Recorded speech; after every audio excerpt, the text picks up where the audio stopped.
My name's Beverly Williamson.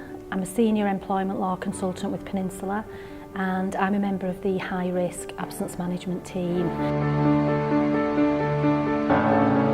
Employees should be paid sick depending that they match certain criteria. 3 days of any absence are generally unpaid. These are called waiting days.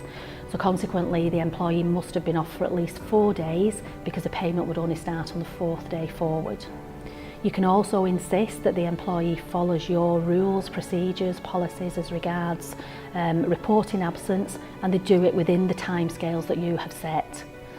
And they should produce some sort of certification to confirm that their absence is due to illness, which is normally in the form of a self-certification for the first 7 calendar days of absence.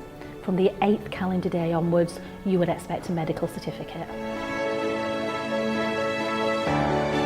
Whether staff qualify for full wage or not is going to depend what is in your company policy. Peninsula can of course check that for you to determine whether or not they should be paid full pay. As a minimum, you cannot refuse to pay statutory sick pay if they qualify for it.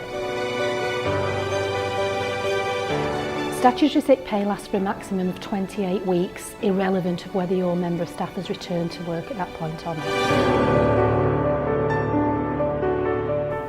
If your employee comes back to work and they are off again within 56 days of that return, then the periods are classed as linked periods and the waiting days are deemed to have already been served. So statutory sick pay would be paid from the first day of that second absence. Statutory sick pay would not be paid if someone was already in receipt of statutory maternity pay.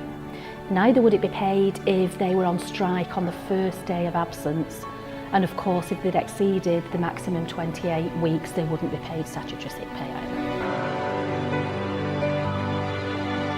Statutory sick pay stops either once the 28 weeks has been exhausted or the employee returns to work, whichever is the sooner.